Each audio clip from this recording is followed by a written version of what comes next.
And there they are. Hello, guys. Let me turn on Roxie and Rosie and Bob, Roxie and BJ's sound here and video so you can see them in real life while we do the introductions. The actual presentation is going to take place in Second Life. So we will leave the classroom open for the hour with the slurl. And we're waiting for Rosie and Bob's info to come up. You're coming in on the presenter link, Sorry, Roxie. This should work. We just did it again, so. I think we have your voice in here. Let me ask everybody. Top 3 lines at the top right-hand corner. And not a problem. When you leave the WizIQ, make you click on the top 3 lines at the top right-hand corner, and then you take the leave option and not the close the class. No, they're saying they only hear me. That doesn't make sense. Let me check. Sorry. We're just. Don't worry. Your Second Life may have stolen your made the sound in Second Life exclusive, but that's okay because we need to hear you in Second Life. Oh, did that help? No, don't worry. That was. Because we were having problems with microphones open in Second Life and in WizIQ, I'm re-recording the biographies for our 2 speakers, Rosie Vojtek / Roxie Neiro in Second Life and Bob Vojtek / BJ Gearbox in Second Life. So you can see the video as I'm going. So Roseanne O'Brien Vojtek has served as an elementary principal at Ivy Drive Elementary School in Bristol, Connecticut for 10 years. Previously, she was the Director of Instruction for Oregon City Schools District in Oregon and an elementary principal at Joseph Gale Elementary School in Forest Grove, Oregon. She taught for 11 years in the Winston Dillard School District in Oregon at both the elementary and middle school levels, and throughout her career she has emerged as a leader in many professional organizations. Currently, up to recently, she was Connecticut's state representative to the National Association of Elementary School Principals and served on a number of committees for the Connecticut Association of Schools. She's also served as the Area 1A coordinator for Phi Delta Kappa, was a member of several International Society for Technology and Education groups and task forces, especially the Task Force for ISTE for National Education Technology Standards, and also a past president and member of the Board of Trustees for the National Staff Development Council. She's more recently, she also had earned her PhD at the University of Oregon in 1993. And she's the editor-in-chief for Virtual Education Journal, VEJ. So let's turn to Bob. And Bob is Robert J. Vojtek, her husband. He's an engaging speaker whose teaching experience spans middle school to graduate school. Administrative experience includes Chief Information Officer at 2 universities, Concordia University in Portland, Oregon, and the University of Hartford in Connecticut. Dean of Graduate Studies at the University of Hartford. Manager of IT services, where he provided professional development in the utilization and integration of technology at Harvard Law. Currently employed by the Avon Public Schools in Connecticut, where he is the Director of Technology. He got his PhD from the University of Oregon in 1997, also a past chairperson for ISTE Virtual Environments Professional Learning Network, and the design editor for the Virtual Education Journal. Together, Rosie and Bob have co-authored a book called Motivate, Inspire, Lead, 10 Strategies for Building Collegial Learning Communities that came out in 2009 from Corwin Press. So let's hear their talk on the Virtual Education Journal, how they started it, why they're interested, and what service it provides to the community of educators in virtual worlds. So here's Rosie and Bob, Roxie and VJ in Second Life and their presentation. I just want to say thank you for having us. We're excited to be here today. It's kind of like a trip down memory lane. It took me a while to get all of these signboards out of my inventory. There may still be a couple more in there, I'm not sure, but somewhere lost in space, the space of my inventory, that is. But it's going to be fun. We want to make this informal, just to jump in and chat if you have any questions, comments as we go through here. But basically, we want to just take you on a little walk through the history of Veg, kind of where we have been, where we're going, and of course the most exciting piece, which is sitting right behind me as we speak, right in the center, behind the water. And if anybody wants water, there's just touch the water. Those are free to take, but Veg water, of course. But we have our new cover for Veg, which is going to be hot off the press. Hopefully sometime today. We're still, what would you call it, rendering it? We're tweaking the hot links because there are 3 processes that we go through in order to get it from an original document to a PDF document to an issue document. And each one of those can lose the link. So we're making sure that the links work. And it's up and available, but there's a likelihood that not all the links are live, but you're welcome to go out and take a look at it because it's available. At issue. If you click on the Veg board and you get the card, it says to go to the Virtual Education Journal site, but I don't think we have it linked there yet. But you can go to issue, ISSUU, and click on there, and you should be able to get it. But anyways, you can see that I'll have to clarify it. At issue, oh, you need to type in Edovation because there are tens or hundreds of thousands of magazines out there. So in order to get to ours, issue.com/Edovation, or you can type in Virtual Education Journal. But Edovation is kind of the umbrella under which Veg and some other functions occur. Or just wait until later and it'll be easier to get because we'll have these signboards all over the place, and I'll start tweeting so as soon as it gets out. But as you can see, this latest issue is on the reality of virtual learning.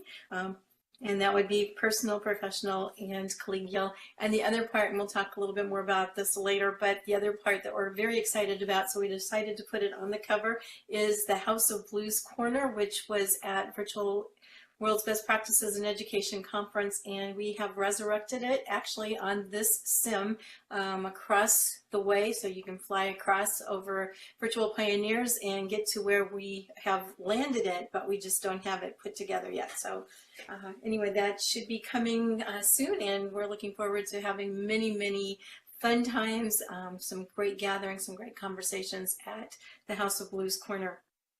But to get us started, we wanted to start back with how did Veg get started in the first place, and that was because when BJ and I first joined, and it was probably, I'm trying to think, maybe 7, 8 years ago. I don't even remember now, but my guess is it was around 2008, 2009. I guess I could check my profile. That would tell me, I think, when my birthday is, because somebody sent me a birthday card not too long ago for my res date. I don't know if it's, I don't even know where to find it. January 24th, 2009. So that's when Roxie got started in Second Life. And as you can see, we really got involved with ISTE SIG-VE at the time. In 2011, we were at the conference and we were talking in the special interest group for the virtual environment group, which has the headquarters here, had at that time 4 different sims. There was a lot of excitement, a lot of action that was happening with ISTE members out at ISTE headquarters. Maggie can remember we used to do newcomer sessions together, and we also used to serve as docents. And yes, it was a lot of fun. But what SIG-VE did not have at that time, which a lot of the other SIG special interest groups did, was any way to communicate with its members, meaning via a newsletter or anything like that. So volunteer Rosie, Roxie, who volunteered BJ, Bob, like usually happens, said, we will put together a newsletter or whatever. And it turns out that we decided that we wanted to do more of a journal as opposed to just a newsletter. We really wanted to start sharing some of the exciting things that our membership was doing as far as SIG-VE went. And so we spent a lot of time just brainstorming what we could use for the title and came up with the Virtual Education Journal. We call it VEG, like veg out, like vegetables, like devour every morsel, and veg is out of this world kind of thing. A lot of people call it veg. I'm not quite sure how they get veg, but we call it veg. And the Virtual Education Journal was born. If you go back in time and you click, I think the cards are probably still active. I'm not sure if the links are, but you can again get all of these out of issue. And we will put together that information for Maggie, and she can post it wherever you guys post your information about your class. But if you go back in time to the first issue and you look, most of it is about the conference at ISTE, about what the membership was doing, and a few other things, but a few stories of different things. A lot of tours in those first issues of different builds that people were doing. I think there's a virtual Alamo, because about that time, I think on one of the sims for ISTE, they had actually, when their conference was in Denver, in San Antonio, and actually built the Alamo. And so there's an article about that. And about the time you get to March of 2012, you'll see there's a tribute to ISTE and the history that people longer than I've had in Second Life, or BJ, actually wrote their comments and their reflections on it, because that was the time that ISTE, the mother organization, decided to downsize us, not just to a sim, but to this parcel where we're sitting today.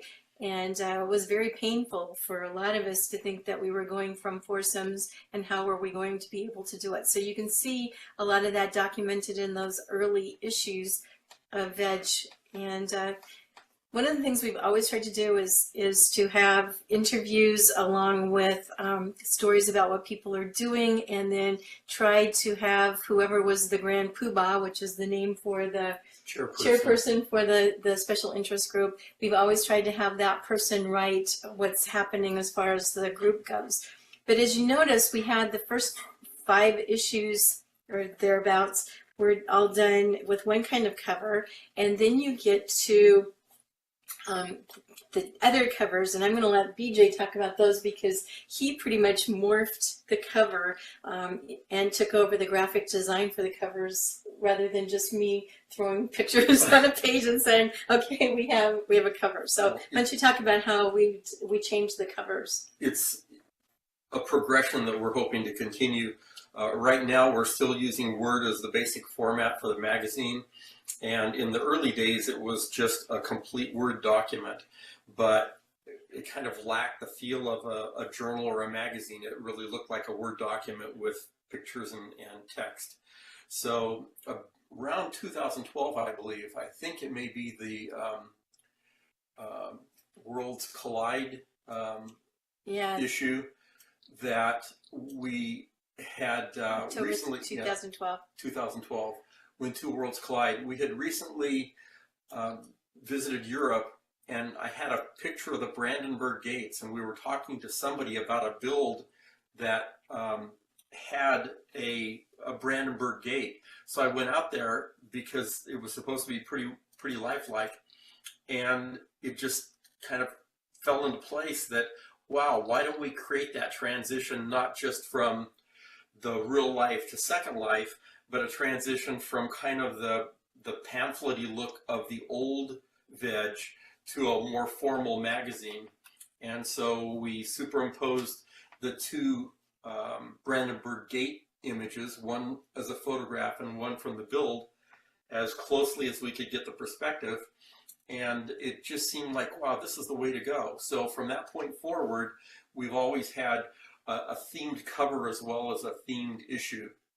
Our next iteration is that on the interior, we want to move from a Word document to InDesign to really make it much more like a regular magazine will be. But the first part of doing that was to create this transition to a more formalized cover. And so that's what we have today. And the one that, as Roxie said, the one that's between the two of us that has the House at Blues in the bottom portion is the one that has just come out today. And so we're really pleased to have another issue out and pleased to have it come out today. Yeah, just in time for your class. You guys are the first ones to actually even see the cover and get to hear what's inside. So we're excited about that. If you look right at the one next to, well, right behind my head, and by the way, we have to apologize if you're watching this.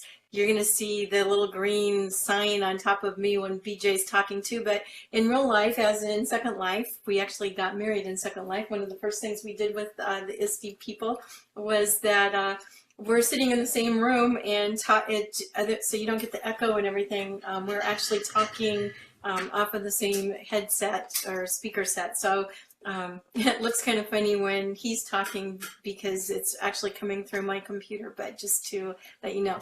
But and that's why I keep going to sleep, because I'm across the room. So if you were watching us in WizIQ, you'd see him rolling back and forth across the room to jiggle himself. So if you see him going to sleep, then you'll understand why. But it's just easier than trying to be in separate rooms and talking and not getting all the feedback.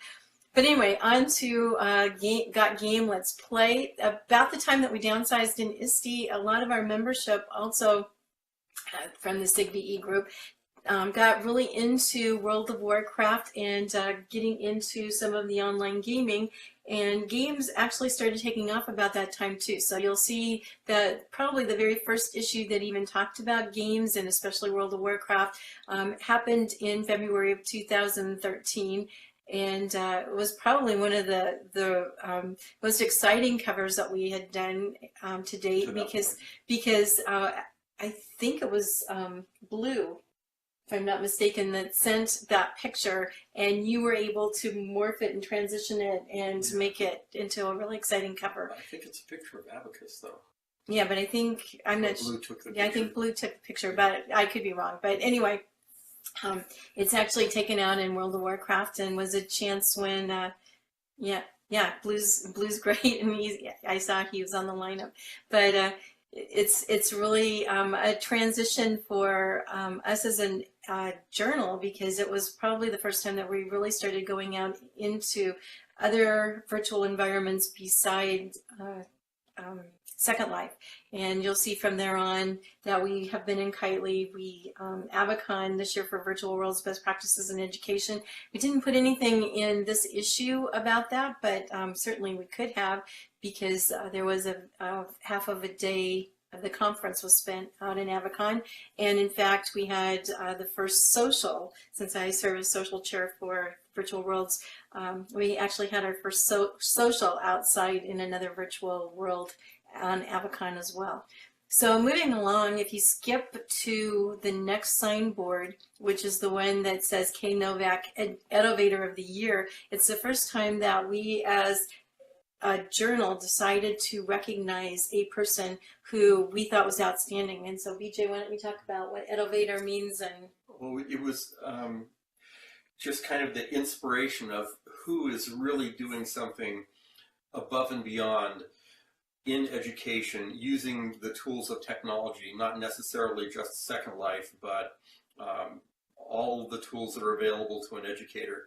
And the mindset I had was Amelia Earhart, and so it was kind of an aviator, innovator, and it coalesced into this award that now we've given out for 2 years that is really inspirational for the folks, I think, that are a part of it. And I think both individuals, about 4 more covers out that has a dark blue background to it. That's Gord Holden. He was this year's winner of the award, but it's been really well received, and we've had a lot of input in terms of folks that are really doing great things out there. So it just brings back to mind all the things that folks do that in many cases are kind of unsung heroes. They aren't recognized necessarily in their university or college or high school or district, but they're doing great things, not just in their real professional world, but in virtual worlds or using technology. Great. So Kay Novak was first, and Gord Holden was our second Innovator of the Year, and we're very proud to have them as part of both of whom have done many contributions as far as articles. Scott Merrick did a 3-part series of interviews with Gord Holden, I think starting with the My Avatar issue, then the metagame, and then finally ending up in the one which was done last December, which is our last issue before today's. So you can read all about him as well. So 2 very outstanding people. Before we get into anything else about the issues, I just want to go back and say that we talked about Veg as being a big part of the SIG-VE group and a way to document and share with our members the kinds of things that we were doing as far as the SIG-VE group. But telling BJ that he's falling asleep again. But we also, the other reason that for me this is very important is that I look at what's happening out in virtual environments as groundbreaking. Yeah, he's asleep again, but waking up. But anyway, I look at it as groundbreaking in many, many different ways. And if you think back to cultural anthropologists, which was one of my majors, well, it was like my, what do you call it, your minor in undergraduate school when I got my elementary education, but social science. And I loved cultural anthropology. And when you look at that as the study of people and the fact that cultural anthropologists went into, there's not many places they haven't been, but to really see and understand the cultures of different people, that's exactly what and document that information, which is so important before things change. I see Veg as a way to document what educators are doing out in virtual environments, and there wasn't anyone else who was actually doing that. So anthropology being the study of people, and the digital piece meaning anything that has to do with technologies that the people are using that create a culture around the work that they're doing. And so that's why we look at this as being digital anthropology. Some people, I think, are talking about digital ethnographies or digital sociology kinds of studies, but we, at least I do, really see this as digital anthropology and trying to capture what the educators are doing out in virtual environments and telling those stories. And so you'll hear, like in this issue, we have a Share Your Story, and we've asked people, our readers, to tell us about the ways that they learn in virtual environments and the ways that they are teaching in virtual environments. And yeah, there's also digital psychology, and that I think that's important too. And in fact, one of the people that is sharing her story in the article, Share Your Story, How Did You Learn, or whatever, would say that she is a digital psychologist, and so you can read about that as well. But just trying to get people to tell their stories, to try to understand the types of works that educators are doing, and most importantly, to document that, because if we don't do it, it's going to be lost. 10 years from now, we won't remember the kinds of things that we were doing before. So that's the other piece of what we're hoping to do with Veg, is to be able to document those stories and the work that people are doing early on. We also think there's 2 types of journals. One is a research journal and one is a practitioner-oriented journal. And we have always said that we don't want to be the research journal, we want to be the practitioner journal.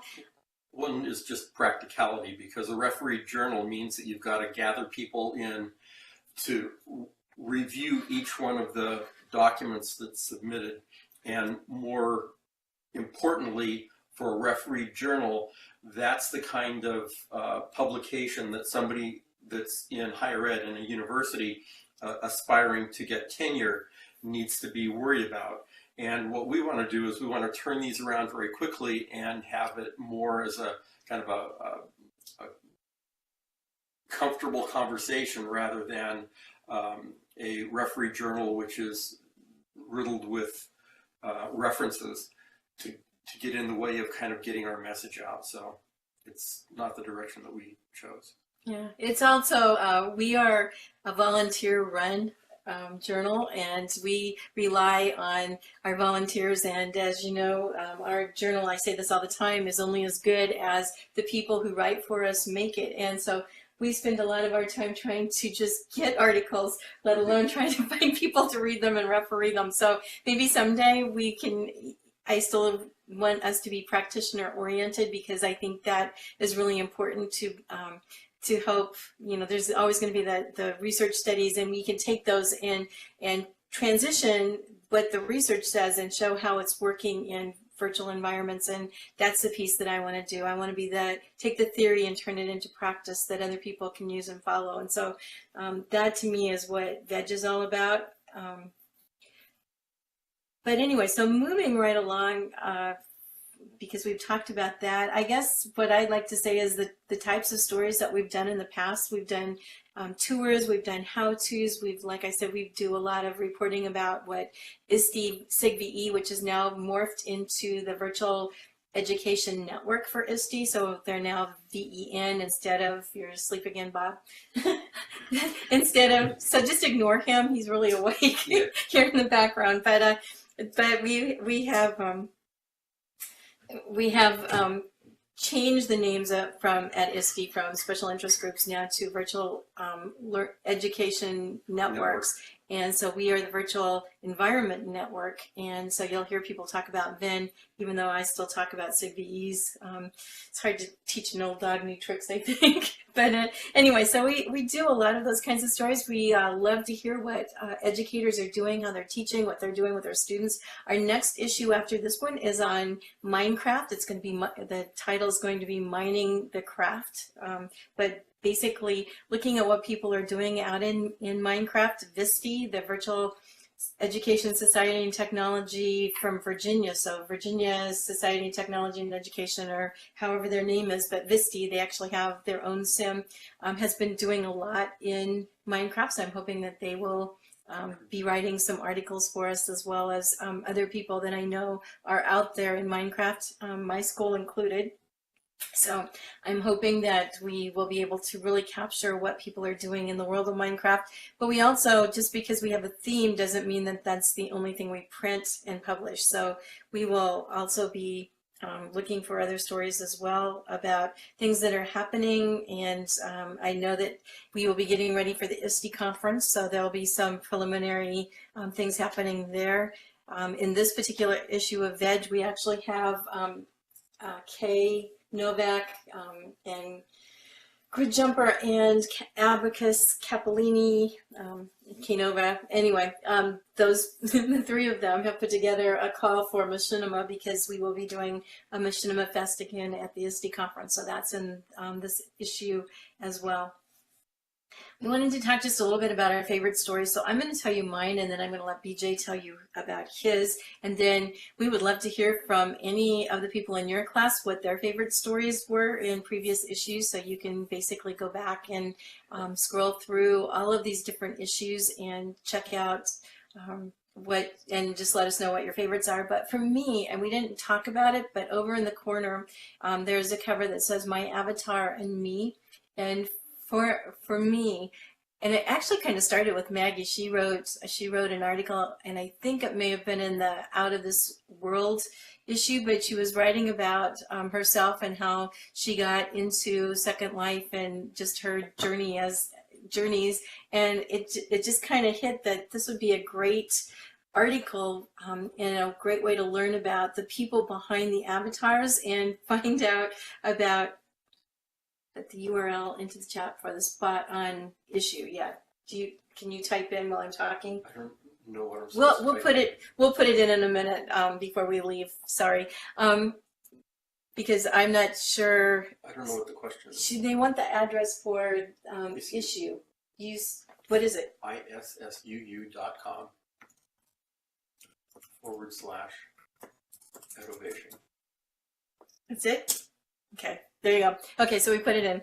Did you put a slash in there? Yes, I did. Oh, I can't see it. Okay, good. Okay, hoo-hoo, thanks, Too far yes. away. He's too far away, he needs binoculars, I think. Anyway, so my favorite article is My Avatar and Me, and it's because what I love is hearing the stories behind the avatar, seeing the picture of the real person and in real life, like you guys hopefully got to see us in real life, as well as what your avatar looks like, and then just finding out how people have how you deal with being your avatar self and your real self, because I know that there's been a great blending over the years between Roxie, Rosie, and sometimes it's hard to tell one of them apart, other than I wish that I had Roxie's hair in real life, and I wish that I could go through the water and the rain and not have to worry about a bad hair day. But it's a lot of fun. So for me, my favorite story was the whole thing about my avatar and me. What about you, BJ? I remember in our early conversations with people, we bumped into a fellow that was a real-world architect, and he had translated some of his, I'm not going to say outlandish designs, but designs that were at the edge of what materials are capable of doing, at least at the time, and was creating just an amazing build. And he graciously gave of his time, put together an article for us so that people could see that Second Life is not just simulations, but actually a way for people to show. I'm asleep, but I'm really talking here. Oh, okay. Sorry. To show art or construction with real world looking materials. So I think that was probably my favorite article. And then as I was researching an article for this particular issue, I found on Joe Yardley's site, who's the person that created the 1920s build. It's 1920s Berlin. If you haven't been there, it's really pretty interesting. It's an entire project that was built to scale, and it's the same kind of thing where we don't really think about it, but more often than not, your avatar is much larger than a regular human being might be, so you don't get that quite sense of scale. So in the 1920s Berlin project, everything is built to scale, and you can actually get an avatar that is a real 6-foot male or 5'8" female, and go through that build and get a sense of it. It's also, I wouldn't call it optimized, but it's created in a way that you can take advantage of the Oculus Rift.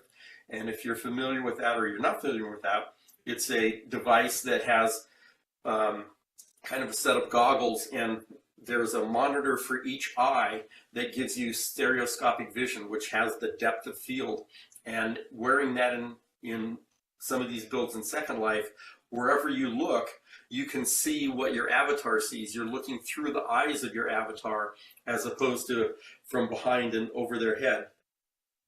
So it's kind of the overall theme of how these worlds are perceived.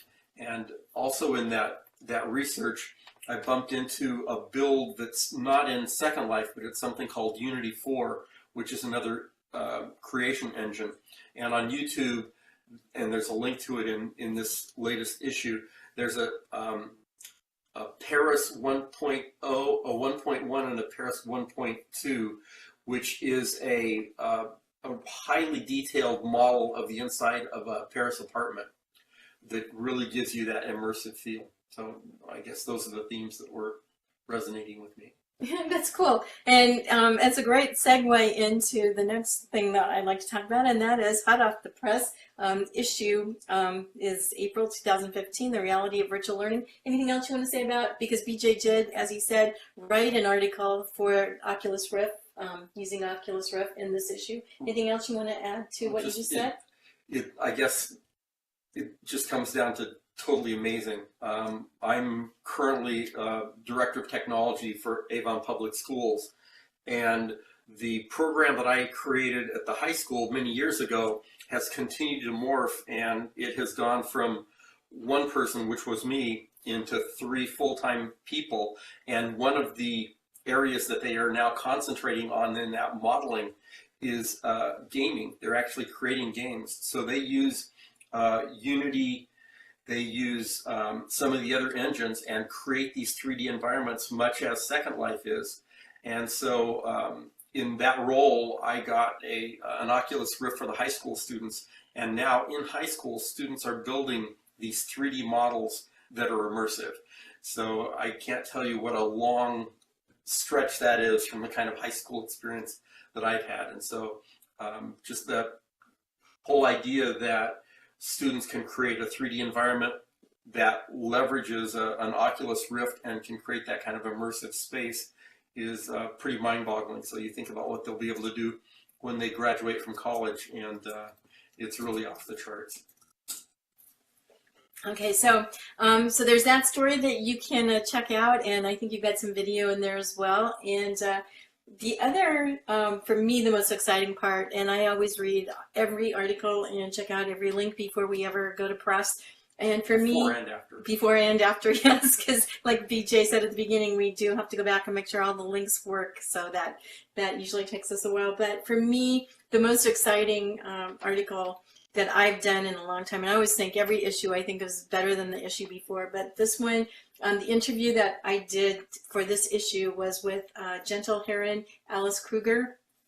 She is the person who won the Thinker Award for VWBPE this year, and amazing, amazing work. I am just like in awe of Virtual Ability Incorporated, their island, their Sims, the work that they're doing with just for all people, not just people with disabilities, but for everyone. So if you have any group coming in, any newbies, if any of you are newbies and you want to just check it out, they have probably the best. Maggie, we so could have used this way back when we were at ISTE and we were doing our newcomer welcome sessions, but just the best training orientation area that I've seen in Second Life. So check that out. I know I was out there just walking around one day, and a mentor person came up and asked me if I needed any help, and it was wonderful. So be sure to share that with other people. But there's also, and I can't stress this enough, there are 2 links that she gives in the interview to Dragster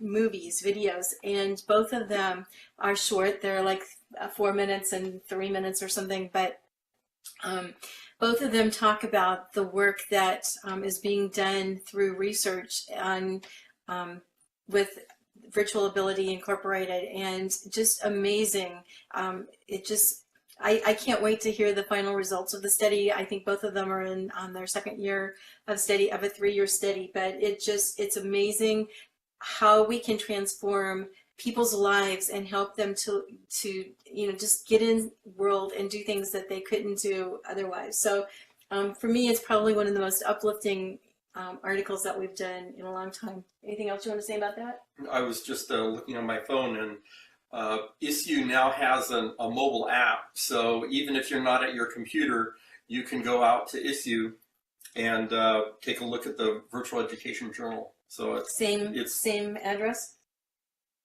Well, they have an app, so you can download the app, but I mean, to get to the information is the same. It's Edovation.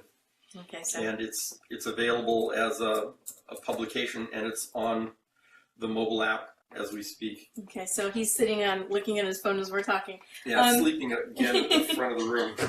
The other issues, just to go through real quickly, are the other articles we have from Phelan Cormichael, Kevin Phelan, who is the CEO for Virtual World's Best Practices in Education. He did an article for us about what he learned this year.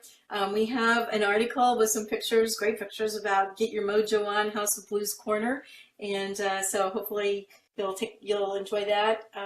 Probably my favorite picture in this particular issue comes from Andy Wheelock, Spiff Whitfield, who did an article for us on Art Begets Art, and he's got a couple of amazing pictures in his article. Jay Miami, if you know him, did a virtual Stonehenge article, which he actually used one of BJ's pictures from when we were at Stonehenge and put that next to the virtual Stonehenge, so that's a great We have Expanding Horizons for Architectural and historical context for virtual audience. We have Backstage at VWBPE15 by Blue Barker. Low Tide, we have the top 10 tips to be professional in virtual worlds. We have the call for machinima, which I told you about already. We have the share your story, where we actually selected from a lot of our readers who submitted stories, but we selected 5 of them to share about how their epic learning in virtual world environments. And then there's BJ's Rift and Ready for Immersion, and then we just have a lot of fun pictures from VWBPE15 itself, looking at some selfies that people sent to us. The hard part was that we had a lot more selfies that people passed to me the night, especially that we were doing our closing ceremony, but they didn't give me permission to modify them, so I couldn't get them out of world. But so maybe I can get them to share them with us at another time. But also, we just have a lot of fun pictures from the socials that we did at VWPPE. So that's pretty much what's in this issue. It's full. It's about 94 pages or something like that, I think, this time. And hopefully you will enjoy it. The last thing that I want to talk about, and then I'll open it up to see if anybody has any questions, is how do you write for VEG? And people always want to know. So there's a poster board to your right, my left, clear in the back, just past our last issue over there with Gord Holden. Write for Veg, it's actually got the April call for submissions as well as the June call for submissions. I haven't changed the note card yet, but as we said, it's not a referee journal, it is a practitioner-based journal. I'm always asking people for stories. I think people get tired of me saying, oh, that would be a great story. But we tend to publish most of what we get, but that's not to say we don't publish everything. If it doesn't have anything to do with education in virtual environments, of course, we're not going to publish it.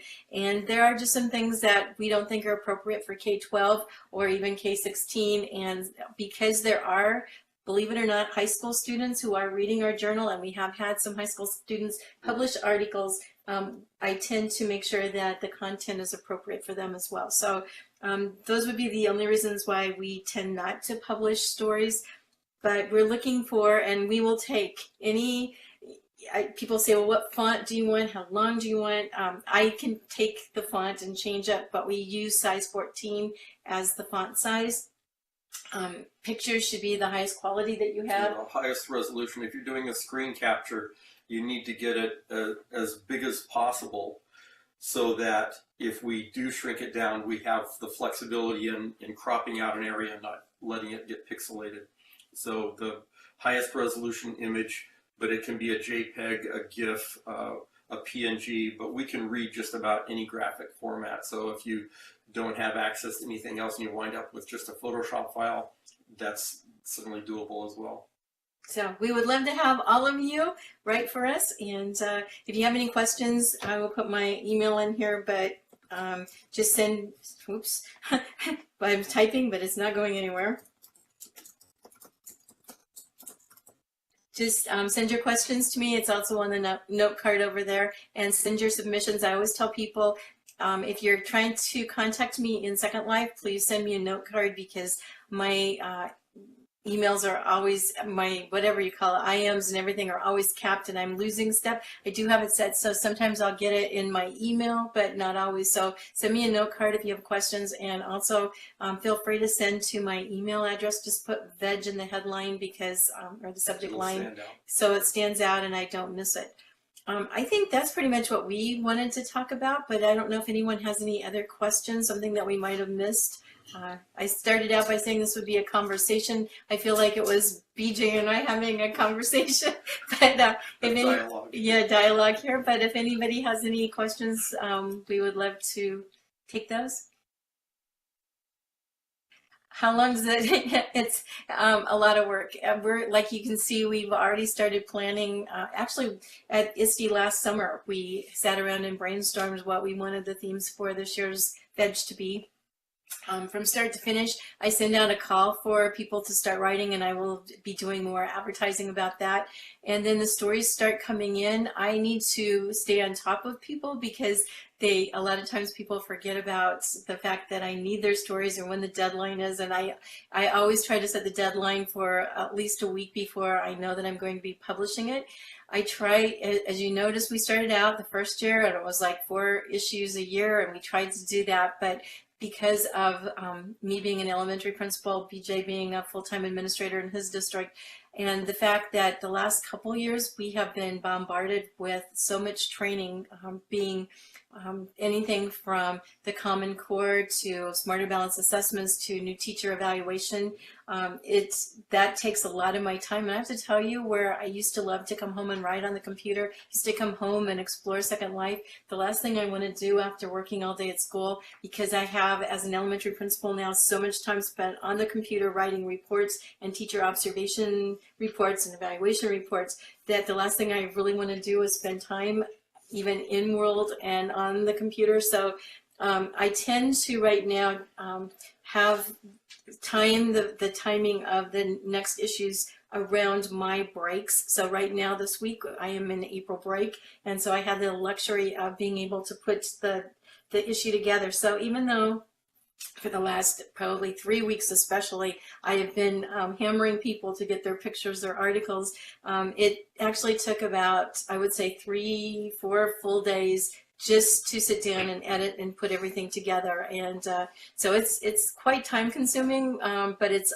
like BJ said, we want to get into InDesign, and the problem with that is that it's a steep learning curve, and I just frankly have had so much to learn in real life that to try to learn that has been difficult too. But that's my goal for the summer, is to, it won't be the June issue because I don't think I'm going to have time between now and the end of the school year because of teacher evaluations to learn how to use InDesign. But my goal for the summer would be to do that and give Veg a whole new feel for what we're doing. But yes, I would love to have it look like a professional journal, which I think right now, even though people don't realize it's just like this MAPA kind of volunteer run organizational newsletter, it's it's being read internationally, which always amazes us because we can get the statistics on each of our journals and who's reading it, and internationally we have people all around the world that are reading it. It amazes me, some of these little tiny countries that you hardly hear of, to places like Australia, New Zealand, the Pacific Rim, Europe, of course, Canada and the United States, South America. So it's always fun to see how many people are actually reading the journal, and we would love to take it even further. Maybe someday when I retire, it will become my full-time job. But right now it's volunteer, so anybody wants to come work for us, we don't pay much, but you can put it on your resume. But yeah, so that's the long and short of how long does it take to publish. I don't know if anybody else has any questions, but otherwise I just want to say thank you for listening, and come work for us. Send us your articles. I'll turn it back to you, Maggie.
You're welcome.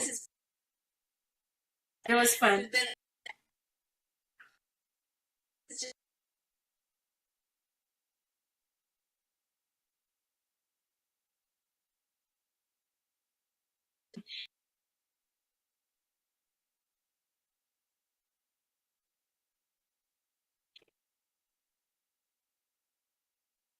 Thank you. Have a great day,